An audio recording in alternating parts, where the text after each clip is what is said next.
Vamos a empezar una webinar que es quizá un poco distinta a lo que estamos acostumbrados dentro del Consejo General y dentro de la vocalía de oficina de farmacia. Es una webinar sobre la gestión de estrés en la oficina de farmacia, cómo saber que hay estrés y cómo, sobre todo, cómo atacarlo o poder quitarlo, ¿no? Por desgracia, en estos últimos años, por el tema de la pandemia, pues no solamente tenía estrés la persona que acudía a la oficina de farmacia, pues por algún problema, por algún síntoma, por la enfermedad, por el COVID, sino también el farmacéutico, que como siempre la oficina de farmacia es el establecimiento más cercano y estuvimos abiertos durante toda la pandemia y al principio sin saber qué había, sin mascarillas, sin la debida información, pues nos enfrentamos a lo que es el estrés de poder coger una enfermedad, de no saber si se le iba a transmitir a nuestra familia, etcétera. O sea que hemos vivido con el estrés este tiempo, lo estamos empezando a superar, pero eso no significa que también en la oficina de farmacia, en situaciones normales, pues también se den situaciones de estrés, pues sobre todo, como comentábamos antes, pues estrés al tratar a los pacientes, incluso dentro del mismo equipo de trabajo de la farmacia, o problemas que pueden surgir durante el trabajo, etcétera, ¿vale? Entonces, tenemos la suerte de contar con Raniero del Federico, que hicieron ya este mismo webinar que vamos a ver, lo hicieron en la FIP, en el Congreso Internacional de Farmacia, además con mucho éxito. De hecho, se nos pidió repetirlo porque fue mucha gente y salió muy contenta. Y voy a presentarlo, que en realidad era el protagonista, yo solamente soy el presentador, ¿vale? Las preguntas que queréis hacer se quedarán grabadas y yo se las iré haciendo al final. Las podéis hacer durante la charla según se os vaya ocurriendo y las vamos resolviendo al final. Va a durar aproximadamente 1 hora y luego tendremos una media hora para resolver todas las preguntas. Bueno, pues Raniero es cofundador de Mindful System, que es la empresa que se dedica sobre todo pues, a este tipo de actos, no solamente con farmacias, sino con un montón de empresas, ¿vale? Organiza ponencias sobre estrés laboral, no solamente en la FIP, sino también en el Centro de Instrucción y Perfeccionamiento en Aviación Civil, en la Asociación Valenciana de Directores de Seguridad, Policía Nacional, etcétera, ¿vale? También hacen este tipo de empresas, hacen cursos de estrés laboral y bienestar. Lo han hecho en muchos países, no solamente España, por ejemplo en Argentina, en México, en Perú, en Estados Unidos también, habéis tenido también en las universidades, en la Universidad Argentina, Universidad de Corea, en Colombia, en Perú, y el currículum, bueno, podríamos estar aquí hablando porque tiene un currículum impresionante. Es docente en técnicas de manejo de estrés y wellness, instructor internacional también, embajador del sistema Choi Kwan Do, experto docente, instructor internacional, ha hecho numerosos programas ejecutivos, es Master Stage en Sistemas Orientales de Reducción de Estrés, Ciencia Antropológica, etcétera. O sea que tiene un currículum espectacular y tenemos la suerte de tenerlo aquí hoy. O sea que os dejo con el protagonista, con Raniero, y vamos a escuchar con mucho interés. Muchas gracias. Muchas gracias, Juan. Voy a comenzar primero agradecerles a todos por el tiempo invertido en compartir estos momentos con nosotros, a Juan por la introducción. Y bueno, tenemos 1 hora para abordar el problema del estrés y particularmente lo que me gustaría hacer es comenzar, primero vamos a dar unos conceptos básicos para poder diferenciar bien y comprender qué es el estrés, cómo funciona y también diferenciarlo del estrés crónico y del síndrome del trabajador quemado o síndrome de burnout. Al tener un poco esa idea un poco más clara, vamos a comenzar a entender cómo impacta en la industria farmacéutica y la idea es que ustedes puedan identificar cuáles son los principales estresores más allá de todo lo que aconteció con la pandemia y todo lo que acarreamos desde esa situación. Pero me gustaría focalizar principalmente, y es el objetivo de esta ponencia, en qué podemos hacer al respecto. ¿Qué herramientas podemos utilizar para que el estrés cotidiano y particularmente el que experimentan los farmacéuticos, que es una de las profesiones más impactadas, cómo podemos abordarlo, gestionarlo de manera exitosa? Hay muchas técnicas y la ciencia nos habla de muchas herramientas que podemos incorporar a nuestra rutina diaria que nos pueden hacer una diferencia importante. Entonces, la idea va a ser básicamente eso. Entonces, para comenzar vamos a tratar de orientarnos en entender bien qué es el estrés y lo que entendemos por ello. Si tenemos que definir el estrés, podemos pensarlo como cualquier situación externa que nuestro cerebro y nuestro cuerpo interpretan como una amenaza o un desafío. A partir de ahí, nuestro cuerpo, en verdad, se desata una reacción en cadena que nos prepara para hacer frente a esta amenaza de manera exitosa. Entonces, quiero que se tomen unos instantes para pensar en esos momentos, ya sea en la jornada laboral o incluso en la vida personal, cuáles son esas situaciones que nos generan estrés, que me hacen decir estoy estresado. Y por sobre todas las cosas, ¿qué feedback tienen del cuerpo? ¿Qué es lo que se siente en el cuerpo cuando se estresan? ¿Sí?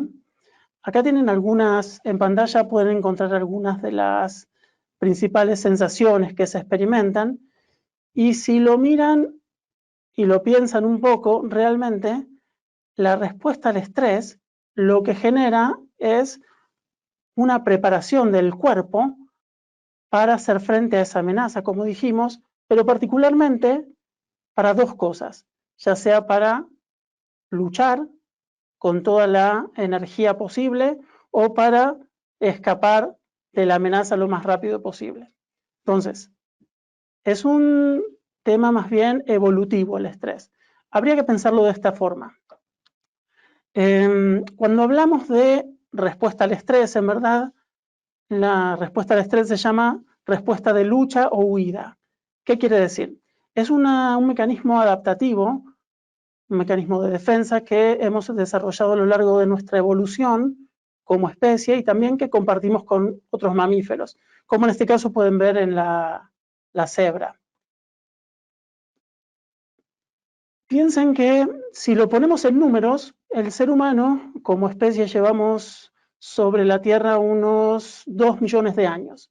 Durante ese tiempo, por lo menos el 99% de este tiempo, el ser humano vivió una vida muy similar, una vida vinculada a un entorno natural, vivimos en pequeños grupos, en base a una subsistencia de caza y recolección, grupos extremadamente móviles y vinculados directamente a la naturaleza. Por supuesto que este tipo de vida nos traía determinados peligros y determinados desafíos. No obstante, hace menos del 1% de nuestro tiempo de existencia como especie, hace solo 10.000 años, el ser humano cambia para siempre. Realmente lo que empieza a ocurrir es que empezamos a producir artificialmente nuestra subsistencia. Empieza la domesticación de plantas y animales, empezamos a tener una predictibilidad más grande de alimento, eso hace que tengamos que volvernos sedentarios, empezamos a construir nuestras ciudades, nuestra cultura empieza a desarrollarse, nuestra tecnología, y a partir de ese punto que es conocido como la revolución neolítica, el ser humano inicia un desarrollo técnico, cultural y social que nos lleva a nuestra vida actual. Si piensan un poco en la propia vida, en la rutina diaria, desde que se levantan hasta que se van a acostar, ir al trabajo, el entorno en el que viven, en el entorno en el que trabajan, es realmente un entorno y un modo de vida muy diferente al de un cazador-recolector. No obstante, nuestra genética responde a básicamente las amenazas y los estímulos de un ambiente nativo. Entonces, lo que podemos decir básicamente es que existe una discrepancia entre nuestros genes, ¿sí?, nuestra genética, y respuestas como la respuesta de lucha o huida, que es una respuesta óptima para sobrevivir en un ambiente nativo, en un vínculo con la naturaleza, pero vivimos en un mundo con estímulos completamente diferentes. Entonces, eso te ha aparejado toda una serie de problemas, porque la misma respuesta al estrés que surge y está cifrado en nuestros genes como algo que nos ayuda a salvar nuestra vida, de hecho está lastimándola. Si ustedes miran un poco estadísticas, la mayor parte de las enfermedades humanas se asocian a un manejo inadecuado del estrés. Entonces, cuando lo pensamos de esta forma, realmente, de acuerdo al doctor Sapolsky, que es uno de los principales, una eminencia en materia de estrés, nuestro cerebro y nuestro cuerpo responde exactamente de igual forma si hay un león frente a ti a punto de atacarte, o si estás bajo mucha presión de trabajo, o si te tienes que parar frente a un auditorio a dar una ponencia, por ejemplo, o si tuviste algún tipo de inconveniente o recibiste algún tipo de amenaza de un paciente. La respuesta de estrés se va a generar de la misma manera. Ahora pronto vamos a ver cómo eso funciona, pero la clave es no en la respuesta en sí, sino en el sistema, el cuerpo humano, realmente no está preparado para estar en un estado de emergencia varias veces al día y todos los días. No se supone que estando en la naturaleza iba a haber animales salvajes atacándonos 3, 4, 5 veces al día. Entonces el mismo proceso que nos salvaba la vida en nuestra vida nativa, hoy por hoy nos está complicando un poco. Vamos a pensarlo de esta manera. Bueno, en esta imagen pueden ver más o menos cómo funciona. Cuando el cerebro está alerta, ven que es la corteza prefrontal, el cerebro pensante, quien toma las decisiones y quien dirige las acciones. Cuando uno tiene un disparador de estrés, ¿sí? Un disparador de estrés agudo, como el que experimentamos en cualquier momento, fíjense que es una ruta completamente diferente. La amígdala, que básicamente se considera como el botón del pánico del cerebro, dispara la reacción en cadena que genera la activación del sistema nervioso simpático y activa la respuesta al estrés, muchas veces, y de hecho muy rápido, antes de que el cerebro pensante tenga tiempo de procesar la información y analizar la amenaza. Entonces, ese es un poco el enfoque que tenemos que tener. Ahora, no se trata realmente de el estrés como algo malo, y esto es importantísimo tenerlo en cuenta. El estrés no es malo en sí mismo, de hecho el estrés es una herramienta y es algo que nos permite energizarnos, que mejora nuestro rendimiento y nuestro enfoque mental. Ahora vamos a entenderlo con esta curva. Ya en 1908, los psicólogos Jerks y Dodson desarrollaron esta teoría. Si pueden analizar un poco el esquema, en el eje horizontal está representada el nivel de exposición al estrés y en el eje vertical el nivel de rendimiento. Este está orientado a el rendimiento laboral principalmente, ¿sí? Entonces, como ven, el lado izquierdo de la curva, ciertos niveles de estrés son necesarios para elevar nuestro rendimiento. A nivel laboral, a nivel personal, eso no importa. Necesitamos del estrés para enfocarnos, para llevar adelante y salir de ese estado de calma, de aburrimiento. El punto medio de la curva es cuando se encuentra el rendimiento óptimo. ¿Qué quiere decir? Cuando nos encontramos enfocados, cuando sentimos llenos de energía, cuando el trabajo lo podemos disfrutar y se siente que no requiere esfuerzo. Ese es el punto de rendimiento óptimo.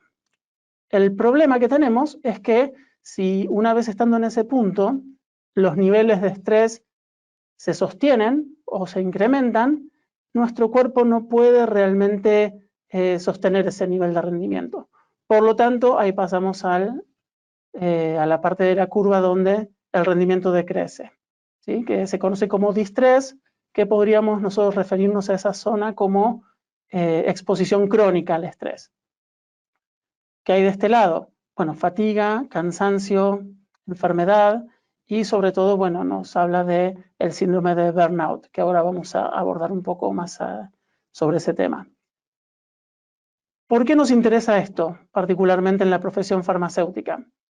No hace mucho estaba leyendo uno de las publicaciones y los expertos en materia de estrés nos hablan de que aproximadamente 8 de cada 10 farmacéuticos están expuestos al estrés crónico. No solo en sí por todo lo que acarreamos, como comentaba Juan, acerca de las secuelas de la pandemia, sino que la misma profesión y la interacción constante con personas, con clientes y demás, trae aparejado unos niveles excesivos de estrés. Entonces vamos a trabajar para ver qué podemos hacer al respecto. Entonces, primero entender qué le pasa al cuerpo cuando estamos sometidos a estrés crónico. Lo primero es cómo afecta el sistema inmune, ¿sí? El sistema inmunológico se debilita y eso nos hace propensos a todo tipo de enfermedades. Principalmente, bueno, está muy vinculado al cáncer, enfermedades autoinmunes o cardiovasculares. Hay un deterioro de las habilidades cognitivas y emocionales, lo que afecta a nuestra memoria, la concentración, la atención, y esto repercute, por supuesto, en el rendimiento laboral, en el margen de error, y por supuesto que trae aparejado en muchos casos desórdenes del sueño, depresión, abuso de sustancias, y por supuesto que puede derivar en el síndrome del trabajador quemado. ¿Qué es el burnout? Entonces, el año pasado la Organización Mundial de la Salud ha reconocido oficialmente el burnout como un fenómeno ocupacional y lo ha incluido en la revisión de la Clasificación Internacional de Enfermedades por primera vez. Por lo tanto, ahí podemos ver el nivel de compromiso de las instituciones en tratar con este problema. Para definirlo simple, ¿cómo lo define la OMS? El síndrome del trabajador quemado es básicamente un síndrome resultante del estrés laboral crónico que no ha sido manejado exitosamente. Por lo tanto, que todo nuestro esfuerzo tiene que estar puesto en cómo hacemos para generar una adecuada gestión del estrés. El estrés está ahí, va a seguir estando ahí, va en aumento. Tenemos que estar equipados con las herramientas para nuestro propio autocuidado, ¿sí? De eso se va a tratar el resto de la ponencia. Ahora, ¿cómo me doy cuenta si estoy atravesando un nivel de burnout? Entonces, lo primero es el agotamiento. Cuando uno está en un estado de burnout, el cuerpo se siente agotado. Y no es un agotamiento que afecte solo al cuerpo. La mente se siente agotada y emocionalmente nos vamos a sentir agotados también. Esto va a traer aparejado una sensación de negatividad o de distancia mental del propio trabajo, sentimientos negativos asociados al trabajo. Y por supuesto esto deriva en una reducción de la eficacia profesional. Si vamos un poquito más allá, hay muchas investigaciones que explican cómo el estrés crónico no solo que, no es un tema solamente mental, físicamente daña o erosiona, podríamos decir, nuestras redes neuronales. O sea, literalmente rompe nuestro cerebro. Entonces, la buena noticia es que hay mucha investigación acerca de cómo podemos revertir este proceso a partir de técnicas y ejercicios muy simples y que podemos incorporar en cualquier momento y en cualquier lugar. Entonces, estas son algunas de las cifras más relevantes que por supuesto que las pueden encontrar en línea acerca del estrés farmacéutico. El estrés va a afectar a cada persona individualmente de una manera diferente, pero esto es algo más bien general para plantear la necesidad del problema y de abordarlo, ¿sí? ¿Cómo podemos empezar a tomar conciencia de esto? Es una de las cosas más relevantes. Principalmente, yo no soy farmacéutico, pero sí que me he tomado el tiempo antes de esta ponencia y particularmente antes de exponer en el Congreso Mundial FIP en septiembre pasado, de visitar varias farmacias y hablar con los farmacéuticos, comentarles de la iniciativa y también con los técnicos, con los auxiliares que me atendieron muy amablemente. ¿Cuáles son los factores, cuáles son los estresores principales a los que se enfrentan los farmacéuticos hoy en día? Y una de las cosas donde todos estaban de acuerdo es en la interacción con las otras personas. Más allá de lo que acarreamos de la pandemia, la atención al público y muchas veces las agresiones, tanto físicas como verbales, derivadas del trato al cliente, sobre todo personas que también salen de la pandemia y tienen sus problemas y su carga y ponen determinada expectativa en el farmacéutico. Ese fue como el primer y principal factor que se marca como estresor de la farmacia comunitaria.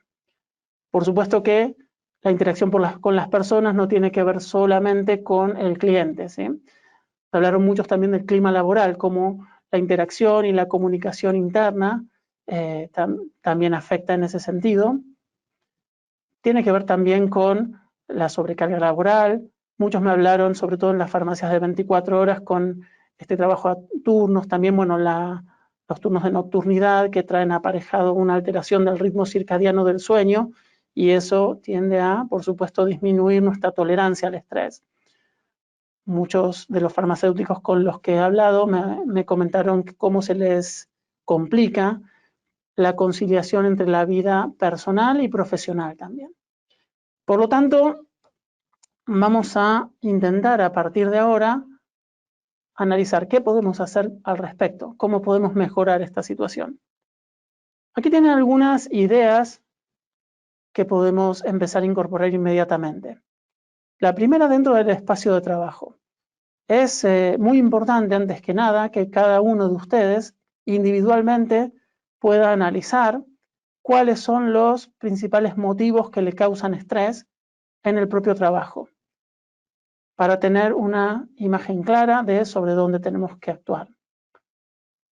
Hay toda otra serie de consejos que tienen que ver con, por ejemplo, establecer objetivos de trabajo realistas para no frustrarse y para realmente lograr con los objetivos propuestos. Tienen que ver con mantener el espacio de trabajo en orden, realizar acciones para mejorar el clima laboral. Eso es algo muy importante. Hay muchas acciones de team building que se pueden desarrollar. Intentar fomentar una adecuada comunicación interna entre los miembros del equipo y también lograr una adecuada conciliación entre la vida personal y laboral.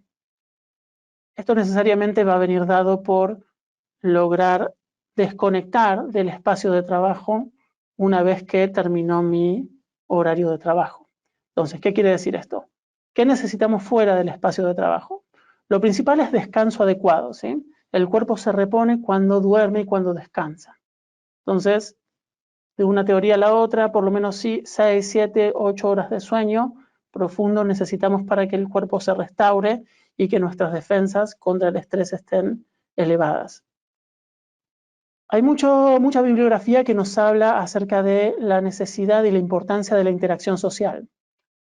Por ejemplo, si muchos investigadores, cuando quieren inducir la respuesta al estrés, por ejemplo, en una investigación que involucra ratas, lo que hace es remueve al sujeto de estudio, a la rata, de su estructura social, la aísla. El aislamiento ya de por sí genera esa respuesta al estrés. Así de simple, los niveles de cortisol se elevan, de ahí a la importancia de interactuar con nuestras familias, tomarnos el tiempo y darle la importancia que tiene a compartir momentos con amigos y despejar la mente del trabajo. No hay que olvidarse que el ser humano es un ser social, ¿sí? Ser humano aislado nunca ha existido y, como veníamos hablando hace un tiempo, los cazadores-recolectores, nuestra propia realidad y nuestra genética responde a eso y siempre venía vinculado al grupo, entonces a la tribu, podríamos decir. Realmente no se puede lograr un equilibrio en soledad, necesitamos interactuar con los demás. Mucha bibliografía habla también de los hábitos alimentarios saludables que necesitamos incorporar. Cuando tenemos un disparador de estrés y sobre todo si esto es regular, es importante que nuestro cuerpo cuente con los nutrientes necesarios para hacer frente a esa demanda excesiva que nos provoca la respuesta al estrés. Aquí yo incorporaría también intentar alejarse de los hábitos no solo alimentarios, que no son beneficiosos, sobre todo cuando trabajan a turnos o a veces en horarios nocturnos, intentar evitar toda podríamos decir, la comida chatarra, o sea, tomarse el tiempo para elegir lo que le vamos a dar a nuestro cuerpo.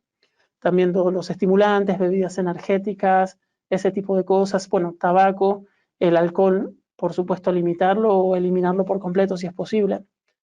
Esas son cosas puntuales que podemos programar y podemos comenzar a incorporar también. Hay otra cosa que es interesante, el doctor John Ratey de la Universidad de Harvard habla mucho de esto en sus libros, que es el concepto de biofilia. Biofilia es realmente el contacto innato que necesitamos como seres humanos con la naturaleza. Hay muchísima investigación sobre esto, en algunos casos lo llaman baños de bosque, o simplemente cualquier espacio verde donde nosotros podemos ir a caminar un rato, despejar la mente, o incluso la idea es conectar con el espacio verde con los 5 sentidos, no estar pensando continuamente en el trabajo o en cualquier otra cosa mientras camino por el bosque, por ejemplo, o por el parque, sino tratar de que mente y cuerpo se conecten. ¿Qué quiere decir esto? Enfocar los 5 sentidos en el entorno. Entonces, focalizar la mirada en el verde, ¿sí? Los aromas, los sonidos, todo eso genera un cambio muy importante y que está muy documentado en cómo nos ayuda a liberar el estrés y cómo nos hace más propensos al equilibrio. Incluso he leído investigaciones que hablan de que solo el hecho de colocar 2 o 3 plantas naturales en el espacio de trabajo eleva, si no me equivoco, en un 35% en este estudio la productividad de los empleados. Solo colocar 3 o 4 plantas naturales que uno tenga a la vista todo el tiempo. Estos son algunos consejos que pueden tener en cuenta, pero a partir de ahora, en lo que nos queda del webinar, me quisiera enfocar en 2 áreas de entrenamiento que están muy documentadas y tienen decenas de años de investigación por detrás y que nos van a permitir elevar nuestro umbral de tolerancia al estrés. ¿Cómo podemos entrenarnos para que el mismo estrés cotidiano que experimentamos no nos afecte de la misma forma? Y la ciencia nos habla de 2 formas de entrenar. La primera, bueno, mindfulness podríamos definirlo como un estado de atención plena o de conciencia plena de los eventos y experiencias que están ocurriendo en el momento presente. Entonces, ahora voy a explicar un poco más acerca del concepto y vamos a ampliar. Particularmente es a partir del año 2005 que el concepto de mindfulness se hace muy popular en el ámbito académico. Hay una conferencia interdisciplinaria en la Universidad de Massachusetts, en el MIT, donde se lleva a cabo una conferencia nombrada La ciencia y la aplicación clínica de la meditación. En este punto intervienen expertos en materia de manejo de estrés, como el Dr. Sapolsky de la Universidad de Stanford, y un equipo de meditadores expertos liderados por el Dalai Lama. La idea de esta conferencia era intentar analizar qué le ocurre al cerebro cuando entramos en un estado de meditación. Y por supuesto que a partir de este punto y de los resultados que se logran, se dispara la investigación sobre el tema al punto de que hoy por hoy contamos con miles de investigaciones y de resultados que realmente apoyan la práctica de mindfulness como una herramienta clave para entrenarnos para manejar adecuadamente nuestro estrés. Entonces, una cosa importante, vamos a hacer una diferencia acá para entender bien de qué se trata. Mindfulness, no habría que confundir el término con meditación, ¿sí? Mindfulness, de hecho, es un estado de la mente que se logra cuando hay una conexión mente y cuerpo, podríamos decirlo. Es en sí un entrenamiento de la atención. Viene muy asociado a la meditación porque las prácticas de meditación, aisladas de su contexto religioso, más bien como técnica, en particular un tipo de meditación conocido como Vipassana, nos proveen de un esquema de entrenamiento regular que permite inducir fácilmente este estado de mindfulness. No obstante, es un estado que se puede lograr de muchas otras formas y de manera muy simple. Entonces, vamos a intentar entender esto.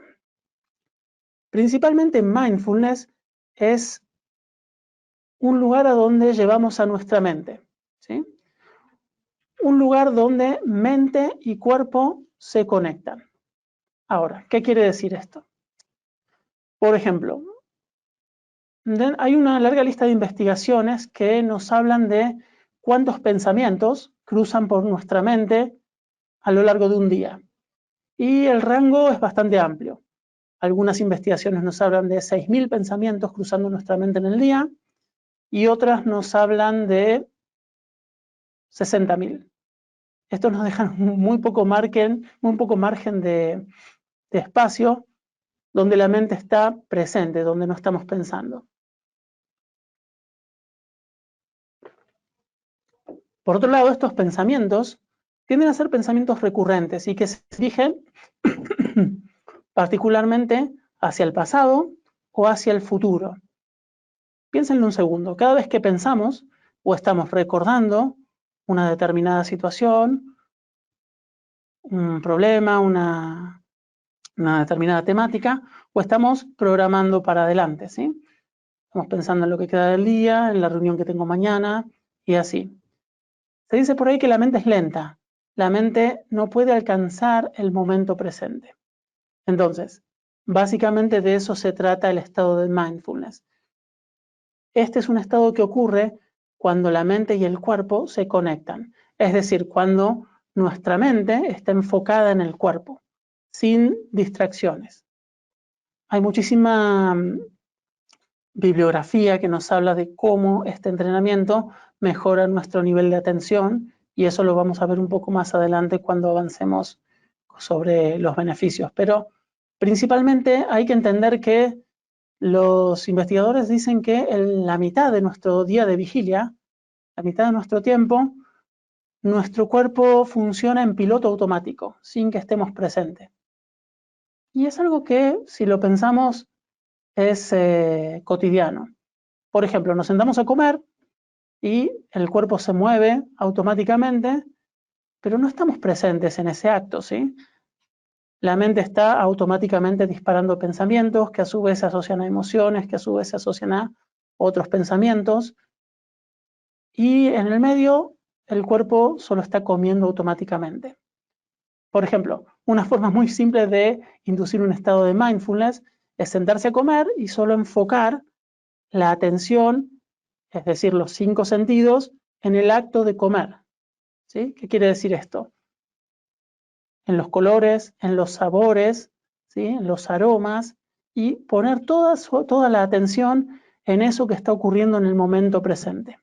Por supuesto que no podemos evitar distracciones porque nuestra mente, este disparar continuamente pensamientos,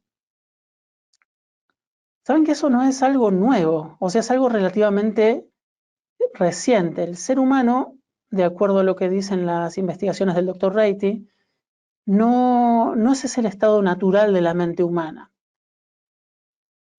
Piénsenlo, cuando tratamos de llevar nuestra atención a la mente de un cazador-recolector, no teníamos todos esos estímulos constantes de la tecnología, de la atención dispersa cada 2-3 segundos, ¿sí? De hecho, cuando en uno de sus libros el Dr. Ratey habla de mindfulness como el estado natural de la mente de un cazador-recolector. O sea, dicho de otra forma, el estado natural de la mente para el cual nuestro cuerpo y nuestro cerebro están diseñados a través de la evolución.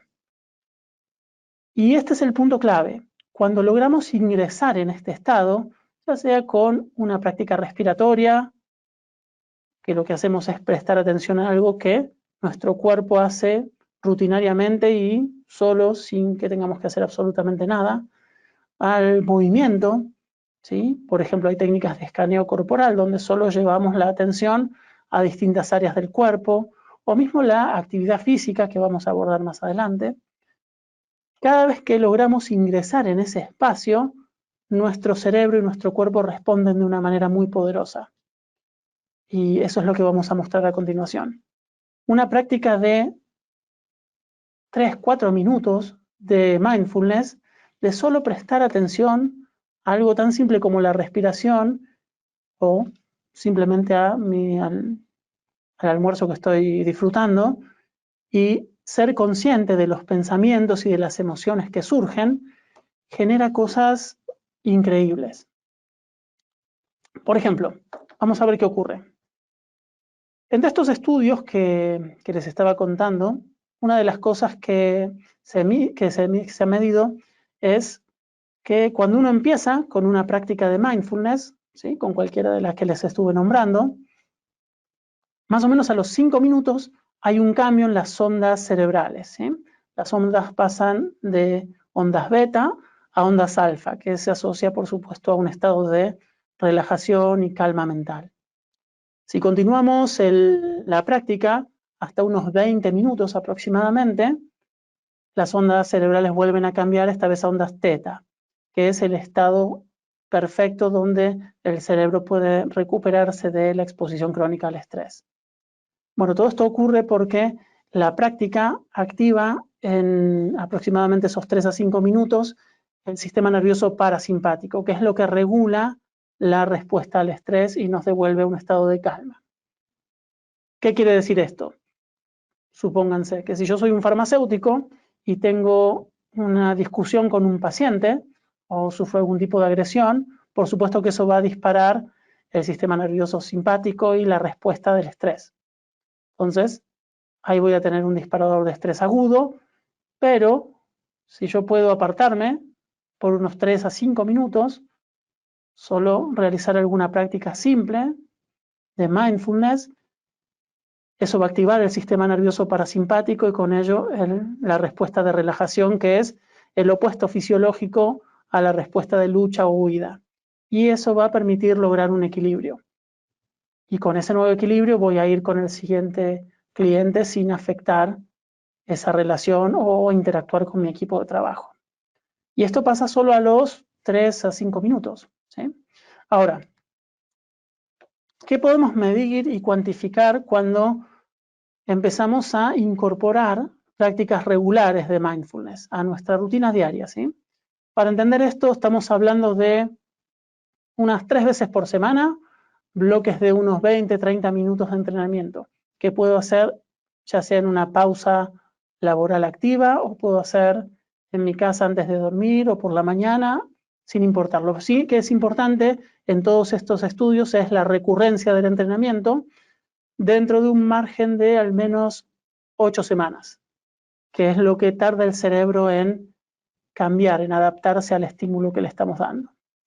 Bueno, lo primero que se mide, por supuesto, es una reducción en los niveles de cortisol, que se mide tanto en sangre como en saliva, y por lo tanto una reducción de los efectos negativos del exceso de cortisol en el cuerpo, que se asocian con todo lo que venimos hablando, ¿sí? El debilitamiento del sistema inmune, depresión, ansiedad, desórdenes del sueño y demás. Entonces, los niveles de cortisol se reducen y aumentan, por otro lado, los niveles de una serie de neurotransmisores inhibitorios como el ácido gamma-aminobutírico, el GABA, ¿sí? Que ayudan a reducir el estrés, la ansiedad, relajar el cuerpo, generar calma, relajación, ayuda con el insomnio también. Los niveles, de hecho, incluso en la Universidad de Boston, en la Facultad de Medicina, lograron medir que tras una hora de práctica de mindfulness, estos niveles de GABA se incrementaron en un 72% tras solo una hora. Imagínense lo que ocurre cuando esto lo incorporamos de manera rutinaria a nuestras vidas, ¿sí? Entonces, hay muchísima bibliografía que habla acerca de cómo la práctica recurrente de mindfulness, medida en estas 8 semanas de entrenamiento, genera efectos de neuroplasticidad y cambios estructurales en distintas áreas del cerebro. O sea, básicamente, este proceso de neuroplasticidad lo que hace es ayudarnos a recuperar, a restaurar, o podríamos decir a revertir el daño ocasionado por el estrés crónico al cerebro, a nuestras redes neuronales. Hay también cambios interesantes que ocurren en distintas áreas. Por ejemplo, la doctora Salazar de la Universidad de Massachusetts encontró que en la amígdala, ¿sí? Que era, como recuerdan, el botón del pánico del cerebro, lo que dispara la reacción al estrés, en personas que habían realizado estas prácticas durante 8 semanas, de hecho se había encogido, se había reducido de tamaño. Otras áreas del cerebro, por ejemplo la corteza prefrontal o el hipocampo, áreas vinculadas a la atención, la memoria, ¿sí? El procesamiento de información, de hecho aumentaron la densidad neuronal. Entonces, todo este cambio en el hardware del cerebro, podríamos decir, trae aparejado una serie de beneficios. Y este esquema está desarrollado en base a unas 4.000 investigaciones científicas para tratar de enfocar en los beneficios de la práctica recurrente de mindfulness en el entorno laboral. Entonces, ¿qué pasa cuando practicamos? Lo primero, hay un cambio en el nivel de atención. ¿Qué quiere decir esto?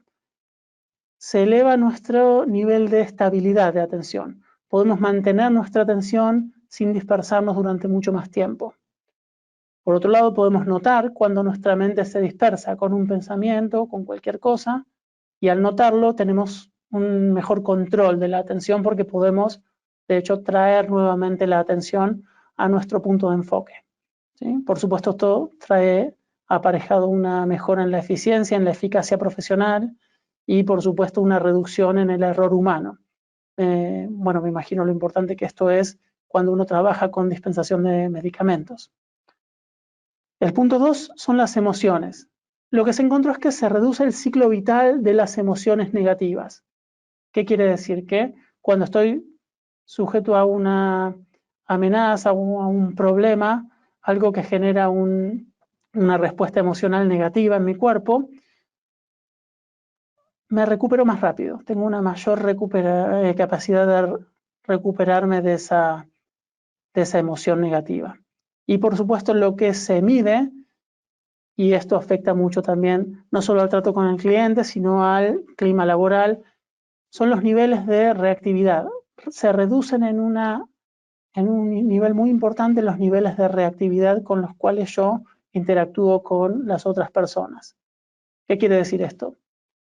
A partir del entrenamiento de mindfulness logramos generar un espacio entre un impulso que podemos tener y la acción que vamos a tener. Entonces, en ese espacio es donde yo puedo decidir cómo voy a accionar en vez de reaccionar. Y eso es invaluable, tanto en cuando hablamos de team building, de comunicación eficiente o cuando hablamos de liderazgo. En cuanto a la parte cognitiva, bueno, hay un incremento en la memoria operativa. Esto tiene que ver particularmente con lo que les había contado acerca del estímulo de la corteza prefrontal y del hipocampo. Y flexibilidad cognitiva. ¿Qué quiere decir esto?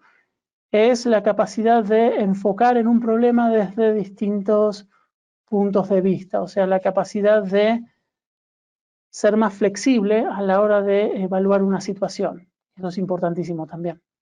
En cuanto al comportamiento, logramos una autorregulación de nuestro comportamiento. Quiere decir que se reduce el tiempo que estamos en piloto automático. Simplemente empezamos a estar más presentes y el cuerpo y el cerebro se acostumbra a eso, ¿sí? De alguna forma lo que estamos logrando es volver a nuestro estado natural, ¿sí? Que no es el de piloto automático. Bueno, en cuanto a la fisiología, es lo que venimos hablando hace un rato, cómo nuestro cuerpo y nuestro cerebro se adecúa para responder de manera más eficiente y efectiva al estrés y cómo la neuroplasticidad y los cambios estructurales en el cerebro generan una continuidad de estos beneficios. Entonces, si bien, bueno, como ha quedado claro, mindfulness es una herramienta clave a la hora de gestionar adecuadamente nuestro estrés. Es algo que se puede hacer muy fácil, las prácticas se adaptan a cualquier entorno, a cualquier momento, y de hecho con solo 5 minutos de entrenamiento puedo tener un impacto positivo y lograr una recuperación. ¿Qué quiere decir esto? Los dos enfoques. Se utiliza como recuperación rápida en una situación de estrés agudo para restaurar el equilibrio, o se utiliza de manera recurrente para elevar nuestro nivel de resistencia al estrés cotidiano. Ahora, hay una segunda área de entrenamiento, como les había contado, que es tan importante como la práctica de mindfulness, y es la actividad física, el ejercicio. Realmente hay que pensar y dejar de considerar el ejercicio como algo recreativo, y también hay que dejar de considerarlo como una competencia deportiva. la actividad física, de acuerdo al doctor John Ratey de la Universidad de Harvard, tiene un efecto principal, más allá de lo que le pasa al cuerpo, en el acondicionamiento del cerebro. Cómo el cerebro funciona mejor a partir de este enfoque tiene que ver con lo que nosotros conocemos como la medicina mente-cuerpo, ¿sí? Entonces, no solo se va a tratar de mejorar la funcionalidad en general de nuestro cerebro y de nuestra mente, revertir determinadas condiciones, sino que particularmente esto se va a tratar de cómo podemos utilizar el ejercicio, la actividad física, como una forma de elevar el umbral de tolerancia al estrés, ¿sí? Tal vez no lo habían pensado nunca de esta forma, pero el estrés, el ejercicio, es un estrés en sí mismo, ¿sí? O sea, el ejercicio es algo que viene de fuera y que genera una serie de reacciones en el cuerpo. Si lo piensan, realmente lo que tiene el estrés vinculado al ejercicio es que es un tipo de estrés que uno mismo controla. Entonces, se habla de un proceso que se conoce como inoculación de estrés. Estrés en dosis limitadas, que nos autoinfligimos como una práctica deportiva, el ejercicio. Lo que dicen los expertos es que tiene en el cerebro un efecto similar al que tienen las vacunas en el sistema inmune, ¿sí? De ahí el nombre inoculación de estrés. Piensen un poco. Desde lo que es el ámbito psicológico, el ejercicio es una forma de estrés que es predecible y controlable. Uno inicia la acción, uno maneja la intensidad, uno puede detenerlo. Entonces, lo que logramos generar es un tipo de conciencia de que tenemos habilidad o la capacidad para manejar esas situaciones de estrés. Por otro lado, si lo piensan un poco, cuando uno se ejercita, digamos, el feedback del cuerpo, las sensaciones que eso me genera, son muy, muy similares, sino iguales a las que experimentamos en el momento de respuesta al estrés. Recuerden un poco cómo veníamos. Se acelera el ritmo cardíaco, hay un déficit de oxígeno, entonces empezamos a acelerar la respiración, aumenta la tensión muscular, ¿sí? El sistema digestivo también queda un poquito a un lado. Todas estas sensaciones se empiezan a generar, pero de manera que podemos darnos cuenta de que podemos iniciarlas y podemos detenerlas, ¿sí? Y eso a nivel psicológico es invaluable. Aprendemos a manejar esa situación. Ahora, desde la fisiología, el ejercicio funciona también a nivel celular, ¿sí? ¿Qué quiere decir esto? Hay un proceso vinculado a ver, ya habíamos hablado de neuroplasticidad, pero también neurogénesis, ¿sí?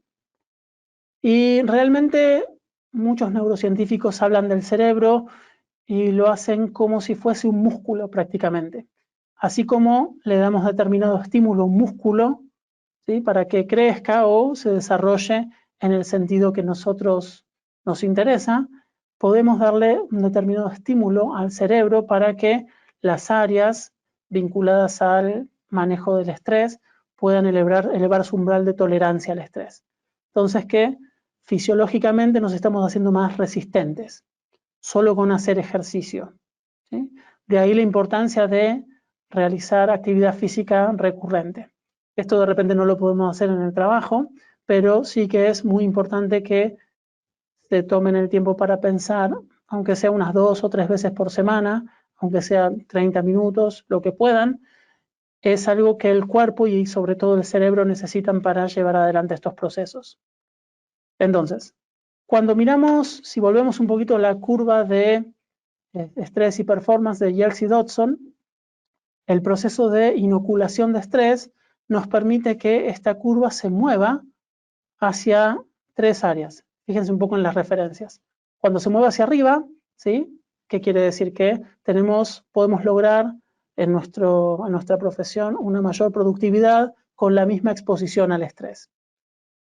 Se corre hacia la izquierda, que quiere decir que logramos una mayor productividad con una menor exposición al estrés. Y hacia la derecha quiere decir que podemos sostener el nivel óptimo de rendimiento durante más tiempo antes de caer en distrés. Todo esto ocurre solo por hacer actividad física 2 o 3 veces por semana.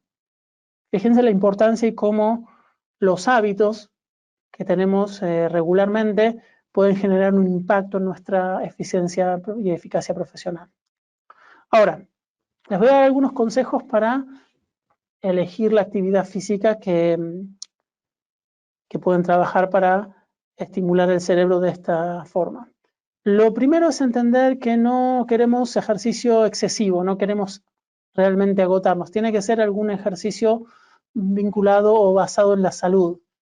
No competencia deportiva, no sobreentrenamiento. Eso, de hecho, es un estrés que termina siendo contraproducente. Hay que darle al cuerpo tiempo de recuperación y de descanso. Es decir, que no es bueno por ahí entrenar fuerte todos los días. ¿Sí? Si voy a hacer una rutina de ejercicio un poco intensa el día lunes, de repente el martes me lo tomo para descansar o para hacer algunos ejercicios de flexibilidad, de recuperación, para luego continuar. Una cosa importante, es muy interesante entender que el impacto en el cerebro de la actividad física es diferente cuando el ejercicio es forzado o cuando lo estoy disfrutando. Entonces necesitamos encontrar alguna actividad que disfrutemos, que nos lo haga pasar bien. Ese es el estímulo ideal que tenemos que darle al cerebro. Por supuesto, si volvemos a lo que hablábamos acerca de la interacción social, es mucho mejor hacerlo en grupo, ¿sí? Porque aprovechamos también esto de la interacción con el otro. El tercer punto importante, siempre cuando piensan en actividad física, hay una cosa que podemos hacer que es, imagínense lo poderoso que sería si pudiésemos combinar una práctica de mindfulness y todos sus beneficios con la práctica de la actividad física regular. Eso es lo que nosotros llamamos mindful fitness. Entonces, esto ocurre cuando podemos elegir algún tipo de actividad física, algún tipo de ejercicio que nos permita cierta complejidad. Es decir, si yo me subo a una cinta caminadora y empiezo a andar, es un ejercicio, estoy dando un buen estímulo al corazón, a los pulmones, es un ejercicio cardiovascular muy bueno, pero es simple, ¿sí? Al ser un ejercicio simple, lo que eso va a traer aparejado es que nuestra mente va a quedar muy propensa a dispersarse, distraerse con pensamientos, con emociones y demás. Siempre que vamos caminando, usualmente el cuerpo lo hace, nuevamente, como decíamos, en piloto automático y la mente dispara continuamente. Entonces, complejidad implica que cuerpo y mente nuevamente tienen que estar conectados. Entonces, cualquier actividad que sea compleja, que implique aprendizaje, ¿sí? Por ejemplo, es muy distinto el estímulo de salir a trotar que aprender a bailar el tango, practicar algún ejercicio como algún arte marcial, algún ejercicio complejo. Nosotros muchas veces desarrollamos este programa de Mindful Fitness a partir de un sistema de artes marciales basados en la salud, desarrollado por un maestro de origen coreano y basado en todo este esquema como una forma ideal y específica de, digamos, estimular el cerebro a partir del ejercicio. Pero en líneas generales esas son las cosas que tienen que tener en cuenta, ¿sí? Entonces, sé que muchos están pensando, no puedo, no me da el tiempo, es difícil, no puedo conciliarlo, pero realmente, si me permiten, les puedo dejar algunas palabras. Es la propia vida, la propia salud y realmente la interacción con las personas, con los objetivos, con las pasiones. Es todo eso lo que uno se está poniendo en juego. Entonces, más allá de el trabajo, necesitamos encontrar que nuestro cuerpo, nuestro cerebro esté bien preparado. Tenemos que pensar en el autocuidado primero para luego estar ahí para nuestros pacientes y para las personas que nos acompañan, para nuestra familia, para nuestros amigos, para todas aquellas personas con las cuales compartimos este camino. Por más pequeños que sean los cambios que puedas empezar a hacer, es por ahí que se comienza, ¿sí? Pequeños cambios, si puedo empezar a hacer actividad física solo 2 veces por semana, o puedo incorporar alguna práctica de mindfulness simple en el espacio que tengo en el trabajo, en el momento de descanso. De repente, de la media hora que tengo para descansar, puedo destinar 5 minutos. Eso ya va a ir haciendo un cambio importante. El cuerpo, el cerebro, lo que interpreta es que nos estamos cuidando, ¿sí? Y esas señales empiezan a ser cada vez más recurrentes y a partir de ahí es que vienen los cambios importantes. Nuestro cuerpo, nuestra mente empieza a funcionar mejor y de hecho eso trae aparejado que mejoramos en nuestra profesión y en nuestra vida. Les quisiera dejar, este es mi contacto, ¿sí? Ahí tienen mi email para cualquier pregunta, consulta, más allá de las que vamos a hacer ahora con Juan. También, si les interesa, les puedo pasar bibliografía, las referencias de las estadísticas que voy a tratar de colgar también cuando este webinar lo suban a las redes sociales. Y también, bueno, les puedo facilitar algunos ejercicios o algunas informaciones acerca de cómo implementar esto en la farmacia comunitaria. Así que bueno, eso sería todo, así que vamos a pasar con Juan para poder avanzar sobre las preguntas. La primera pregunta que hay es, ¿qué tipo de ejercicio físico es el más apropiado para conseguir un efecto en este aspecto? Bien, la actividad física, en líneas generales, para empezar, cualquier tipo de actividad física va a ser beneficiosa. O sea que uno empezaría por lo que es más disfrutable. Sí que hay, si vamos a lo ideal puntualmente, hay varias cosas que tenemos que tener en cuenta. Primero, para elegir una actividad física, la complejidad, ¿sí? Eso es una de las cosas que ya venimos hablando. Segundo, podría ser la simetría. ¿Qué quiere decir esto? Es mejor para el estímulo del cerebro cuando una actividad estimula de igual forma el lado derecho del cuerpo que el lado izquierdo, ¿sí?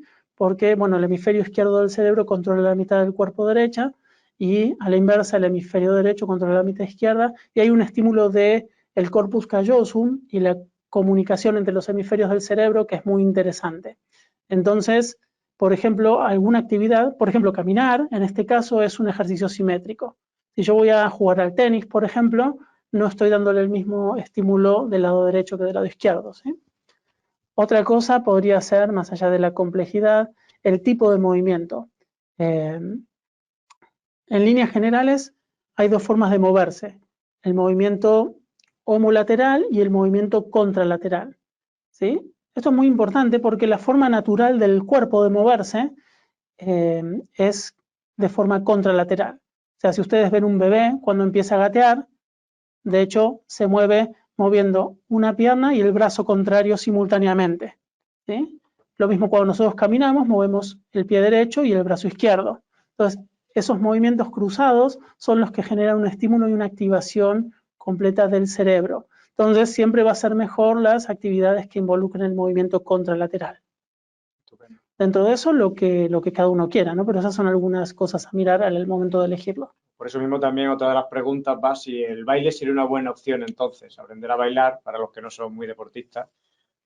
El baile es una muy buena forma siempre y cuando, bueno, depende para lo que uno esté bailando, ¿no? Si uno está bailando para conquistar a una chica es distinto porque la atención está ahí, pero cuando tú vas a aprender, por ejemplo, unas clases de tango o unas clases de cualquier tipo de baile que es nuevo, ¿sí? Es genial porque mente y cuerpo están conectados profundamente en ese sentido. Ahora, más o menos le toma al cuerpo aprender un gesto, unas determinadas movimientos, unas 8 semanas para hacerlo automático, para que la mente tienda a volver a dispersarse. O sea, cuando el cuerpo empieza a ser automático lo que le estoy pidiendo, ahí tendría que modificarlo. Y ese es el cuarto punto importante que tendríamos que tener en cuenta, que es la progresividad. Entonces, cuando yo fui a aprender tango y ya manejo el tango al punto de que sale natural, sale solo, de manera automática, y mi mente noto que se empieza a dispersar, bueno, ahí es momento de ir a aprender a bailar salsa. Sí, lo entiendo perfectamente. Otra de las cosas que nos preguntan era sobre la diapositiva que decía que las neuronas se descomponen y se reconstruyen. Hombre, yo creo que me ha llevado un poquito por el tema de la plasticidad, ¿no? De las uniones entre cuando se generan más uniones o menos uniones. Pero bueno, explícanoslo un poco para que esta persona... Claro, lo que dicen los expertos es que las redes neuronales básicamente cuando uno está expuesto a estrés, el estrés tiende a erosionar, a romper esas conexiones neuronales, ¿sí? O sea, el proceso inverso a lo que es digamos, la neuroplasticidad, ¿sí?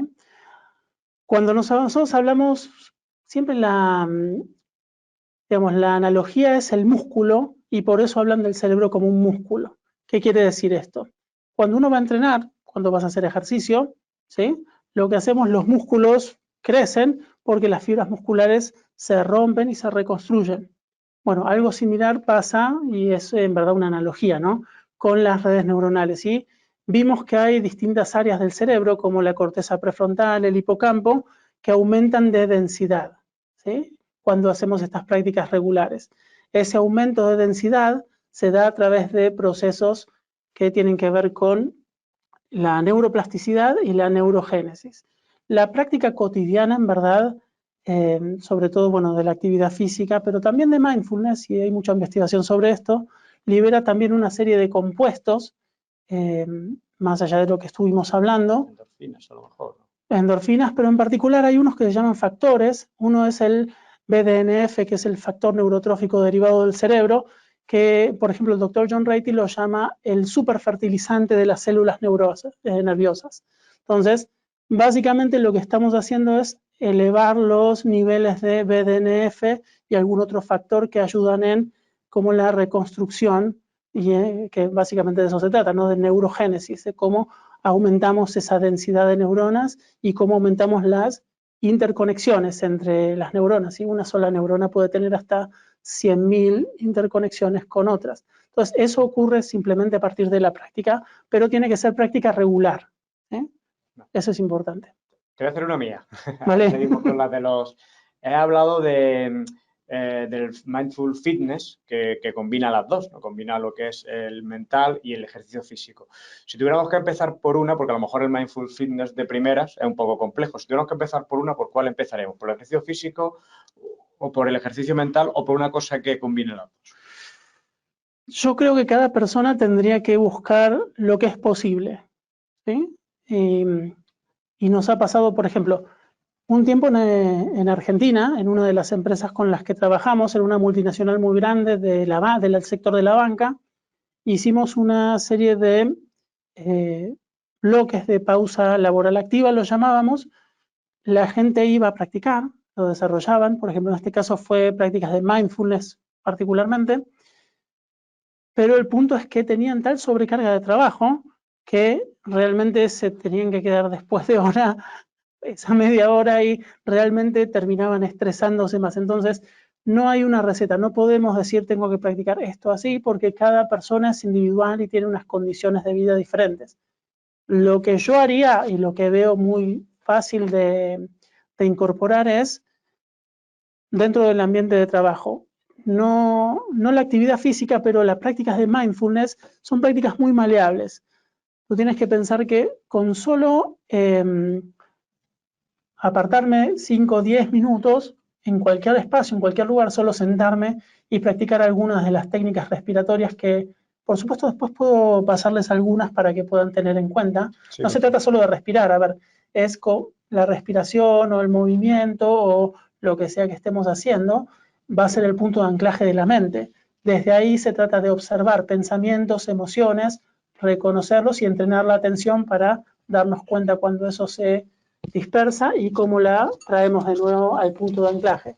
Entonces, yo creo que lo más fácil y simple es implementar en el ambiente de trabajo, en la misma farmacia, en esos bloques que podemos incorporar, como diríamos, nosotros lo llamamos pausa laboral activa, ¿sí?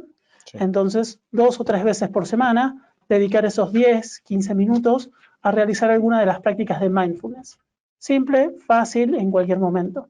Ese estímulo solamente, si logramos mantenerlo esas 2 o 3 veces a la semana, cuando pasen esos 2 meses de práctica, ya va a ser mucho más fácil el hecho de desconectar del estrés y de enfocar, y me va a permitir generar más espacios para construir. Y ahí es un buen momento por ahí para dedicar también a la actividad física, ¿no? El que puede, bueno, combinar ambas es genial. O sea, si tengo el tiempo, y es que sería lo ideal, de por lo menos ir al gimnasio o practicar alguna actividad 2 o 3 veces por semana e incorporar estos bloques de entrenamiento de mindfulness es ideal, ¿no? Lo que tiene mindfulness es que es muy simple. Nosotros lo hemos desarrollado en algunas farmacias, como básicamente se hace un curso práctico donde se enseñan y se practican todas las diferentes formas de lograr este estado, y a partir de ahí se hace una rutina adecuada a las necesidades de cada persona. Y en base a eso, cada uno puede practicarlo tanto a nivel dentro del espacio de trabajo como fuera, y ir logrando esta progresividad también. Y los efectos son geniales. Hay un cambio muy pronunciado, pero sí que es genial lograr ese programa de 8 semanas, que es cuando el cerebro cambia, ¿sí? Se hace más eficiente para lograr lo que le estamos pidiendo. Estupendo. Lo quiero decirle a los que están escuchando que si no podemos contestar a todas las preguntas, que luego desde el Consejo General se te mandarán y se pondrán, ¿vale? O sea, que no os preocupéis si por falta de tiempo todas no se pueden contestar, porque son muy interesantes. La mayoría de las cosas que están preguntando ahora es pues sobre el tema de dónde encontrar ejercicio de mindfulness para empezar a practicar. Yoga es perfecto, podría ser muy bien. También Tai Chi. Piensen que son cosas donde mente y cuerpo se conectan. ¿Qué quiere decir? Cualquier actividad que permita que tu mente se enfoque en tu cuerpo y en el proceso. Por ejemplo, en yoga hay muchos ejercicios de mindfulness que nosotros llamamos mindful stretching, que es ejercicios basados en flexibilidad, que son ejercicios derivados de yoga, y ahí que tenemos como punto de anclaje para la mente. Primero, la respiración que se incorpora con el ejercicio, pero también el feedback del cuerpo. Cada vez que yo realizo un estiramiento, eso genera sensaciones y mi mente se enfoca ahí mientras observo pensamientos, emociones y logro traer nuevamente la atención. O sea que yoga es algo perfecto para practicar. Lo mismo como están preguntando Tai Chi. Tai Chi, bueno, deriva del Kung Fu en sí, pero sí que son unos movimientos lentos, ¿sí? Y complejos. Entonces, a partir de ahí, que es una muy buena herramienta que pueden incorporar, y ahí tienen muchísimo, porque Tai Chi de hecho está basado en formas, que son combinaciones de estos movimientos y tienen siempre tienen algo nuevo para aprender. Aprender un idioma nuevo, por supuesto que ayuda, pero bueno, ahí no me he metido porque también hay una de las cosas que se considera importante, que es incorporar cómo involucramos el cuerpo, ¿sí? La medicina mente-cuerpo se basa fundamentalmente en eso. Aprender una nueva lengua está muy bien, pero por ahí tenemos un modo de vida muy estático, ¿sí? Piensen que nuestro cuerpo es el cuerpo de un cazador-recolector, y piénsenlo de esta manera. El modo de vida que tenemos es un modo sedentario. El cuerpo, si no le damos actividad física, si no le damos movimiento, se rompe, no está diseñado. De hecho, cuando estamos sentados en una silla, esto es una posición antinatural, por más ergonómica que sea la silla. O sea, si estamos mucho tiempo sentados, el cuerpo simplemente se rompe, no está preparado para eso. Los cazadores recolectores eran grupos totalmente móviles, ¿sí? Tenían una movilidad logística en búsqueda de alimentos y una movilidad residencial. Hay grupos documentados de cazadores recolectores que se mudaban de campamento base 260 veces en el año. Entonces, cada 20, 30 kilómetros, ¿no? Entonces, somos una especie que necesita del movimiento. Y por supuesto que todo el estímulo continuo de la tecnología y el ritmo de la vida que tenemos es muy diferente al estado mental de mindfulness, si así lo quieres, que puede lograr un cazador-recolector cuando se sienta a mirar una fogata. Hombre, dentro de la farmacia pues tenemos la suerte de que casi todos lo hacemos de pie. La atención al público, porque colocan los medicamentos, etcétera. O sea, que ese aspecto. También otra de las preguntas que hacen es, bueno, aquí pone, ¿qué pasa cuando el estrés lo genera el titular de la farmacia? Bueno, yo transformaría un poquito la pregunta en qué pasa cuando hay un ambiente laboral que no es bueno. No solamente puede ser con el jefe, sino a lo mejor con algún compañero. ¿Cómo afrontamos eso?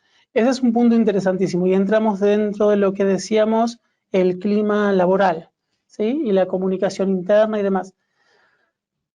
Una de las cosas más estresantes que uno puede hacer es tener conflicto en el lugar de trabajo. ¿Por qué? Porque usualmente, y muchos de nosotros pasamos más tiempo en el trabajo que en casa, ¿sí? Entonces, uno tiene que lograr ir al trabajo y en ese punto estar, digamos, feliz de ir al trabajo. Ese sería el objetivo final.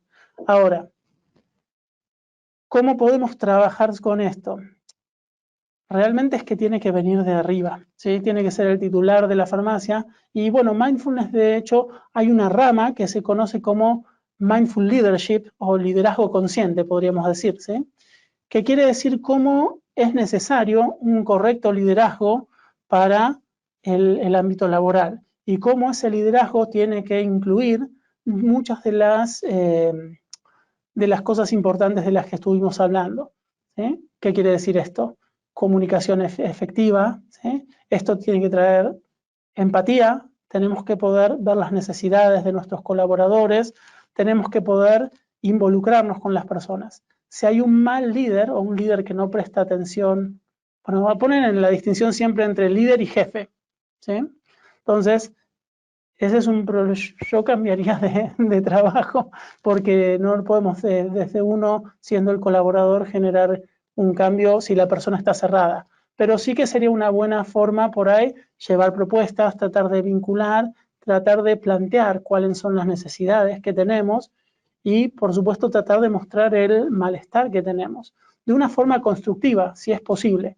Si no es posible, si no tengo, digamos, capacidad de expresarme y mostrar lo que necesito, probablemente voy a tener un mejor desarrollo personal en otro sitio.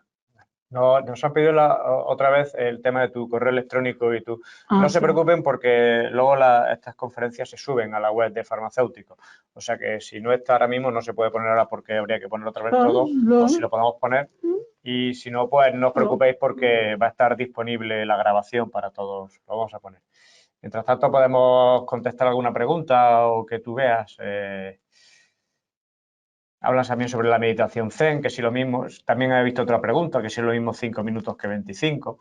No. A lo mejor tendría que ser algo progresivo, ¿no? Es como el ejercicio físico, no puedes empezar corriendo una maratón, empiezas corriendo 100 metros y casi desmayándote y ahí poco a poco, ¿no? Sí, hay que entender que la meditación como tal es algo que está mal entendido. Muchos decimos la meditación es un estado de no mente o de apagar la mente. Ninguno de nosotros puede apagar la mente. ¿Sí? Piensen que el tiempo en que podemos apagar la mente, si quieren decirlo así, pero el tiempo que podemos, de hecho, no tener pensamientos cruzando nuestra mente, la ciencia dice que es un promedio de 3 segundos. Entonces, si yo voy a aprender un curso de meditación y me siento y digo, bueno, voy a meditar media hora, una hora, y no voy a tener pensamientos en mi mente, eso es imposible de hacer. Entonces, ¿de qué se trata? Me siento, sí, si dispongo de 15, 20 minutos es una buena medida para empezar. Pero ¿cómo se hace? Primero busco el punto de anclaje, ¿sí? Que esto de hecho viene muy vinculado a la meditación Zen, si alguien había preguntado. Entonces, pongo toda mi atención, supónganse en la respiración. Hay algunos ejercicios, hay uno que es respiración en cuadrado o algunos más complejos, pero si quieren, solo el hecho de prestar atención al aire que ingresa y al aire que sale, o al sonido que hace ese aire en las fosas nasales.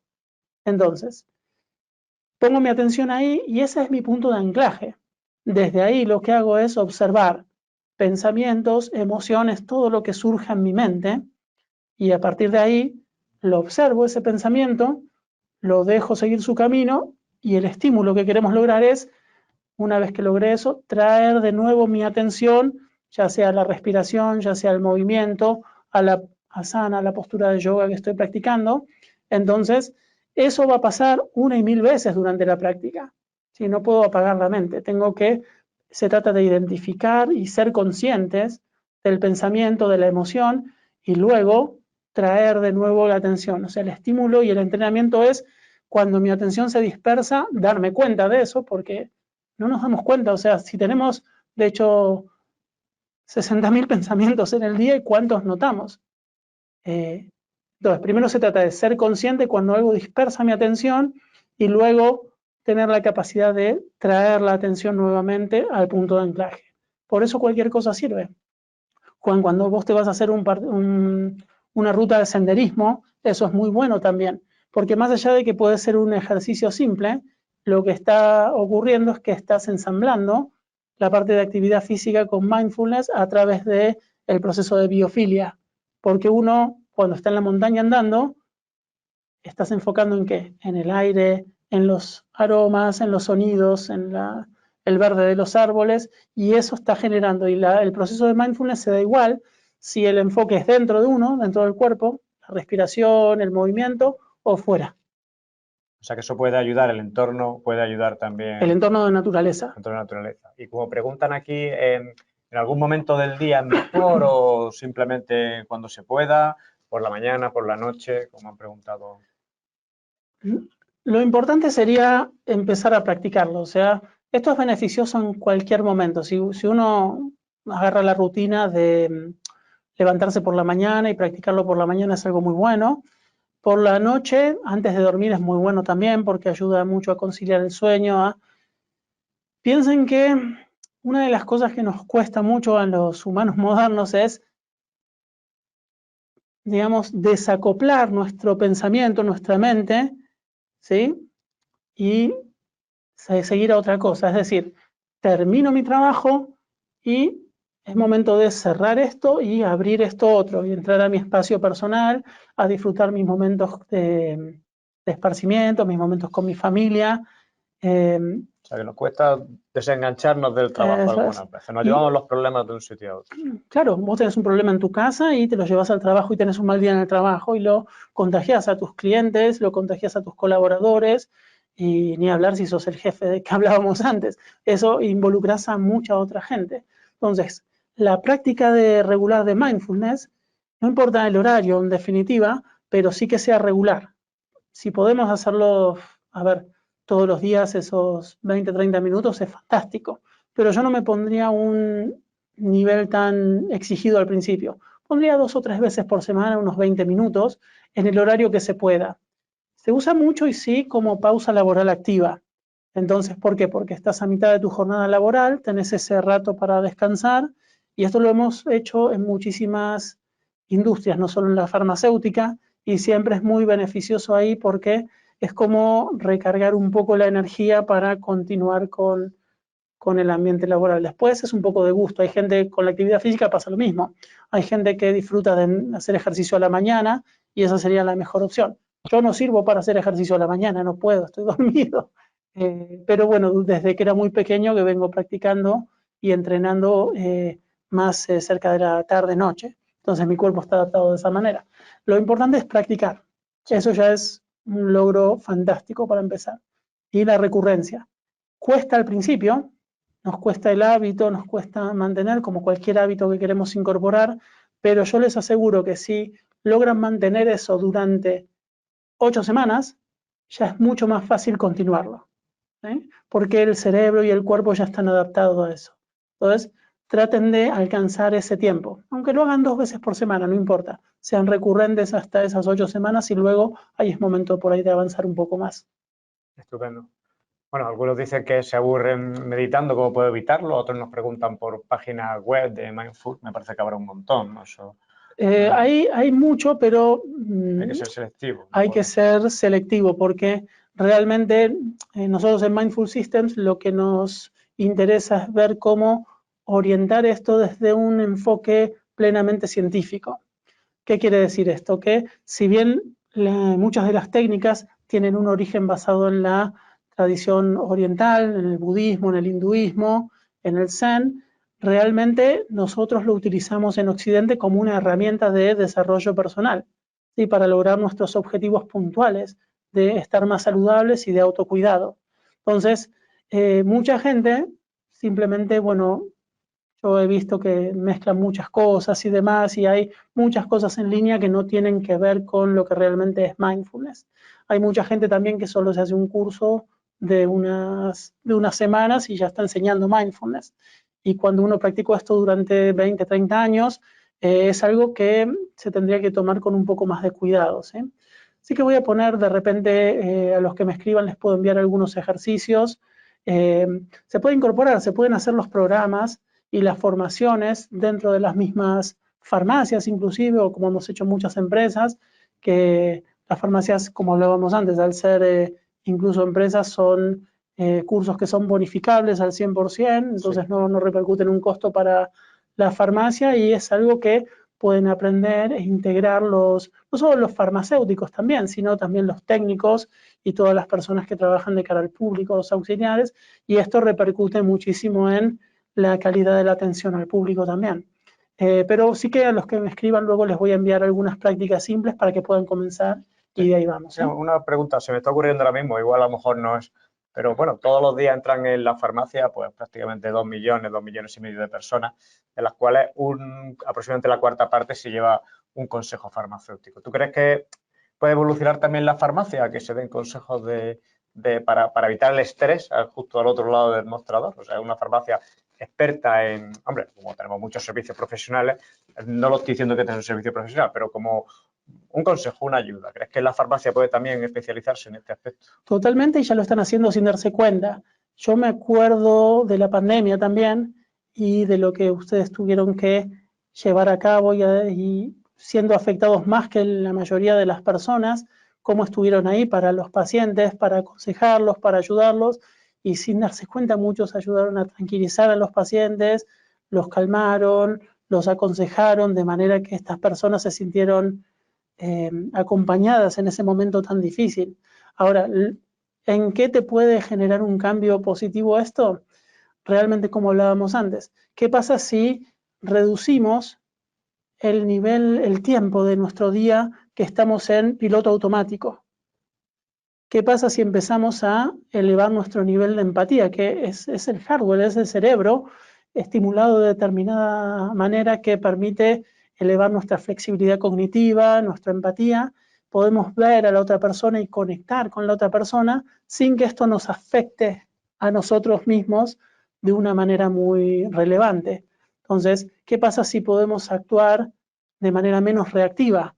¿Por qué? Porque si yo tuve un problema con este cliente y puedo generar un proceso de higiene, puedo limpiarme de esto con una práctica de 5 minutos, ¿cómo puedo estar a disposición para estar ahí para el siguiente cliente o para mis compañeros que nada tienen que ver con esta situación que ocurrió? Entonces, ¿cómo nos deshacemos o cómo al menos disminuimos ese comportamiento reactivo? ¿Sí? Y cómo ocurre que cuando pasa eso, uno empieza a estar más presente. Uno, la persona que uno es, más allá de ese piloto automático, más allá del rol, y el ser humano, y esto está comprobado científicamente, es compasivo por naturaleza. Una profesión como el de farmacéutico, de hecho lo que creo es que lo más importante es eso, o sea, todas las personas que iniciaron este camino me imagino que lo hicieron por servicio, por acompañar al otro, y eso tendría que ser una prioridad y es muy importante. La farmacia, yo creo que ese es lo que hay por detrás, y por supuesto que estas herramientas pueden ayudar a ese objetivo. Más, yo creo que sin saberlo lo hemos hecho muchas veces, como has dicho tú. De hecho, por ejemplo, el anterior webinar que tuvimos sobre el paciente oncológico en la oficina de farmacia, pues también vimos cómo había que tratarlo, cómo había que acompañarlo también. El punto clave, Juan, es que cuando uno está entrenado en este tipo de técnicas, es diferente el efecto que eso tiene sobre uno mismo, ¿sí? Uno puede desidentificarse más fácil de eso, ¿sí? Entonces vos podés acompañar a esa persona a través de ese proceso de compasión, si así quieres, acompañarlo, podés estar ahí, pero ese dolor o eso que uno ve muy a menudo, digamos que no te afecta de la misma manera, sino no genera esas respuestas al estrés, ese miedo, esa inseguridad, esa duda, y por supuesto que eso lo que hace es que yo no lo llevo conmigo luego a mi casa, con mi familia, a mi vida, ¿sí? Vos podés estar ahí para esa persona que te necesita, pero luego podés estar para vos mismo. Y ahí entramos con esto que la Federación Internacional Farmacéutica hace tanto énfasis, que es el autocuidado. El autocuidado no tiene que ver solo con los pacientes, por los pacientes. Nosotros somos personas, el farmacéutico tiene que procurar su propio autocuidado. Y este tipo de entrenamiento lo que hace es darte las herramientas para, digamos, propiciar ese proceso.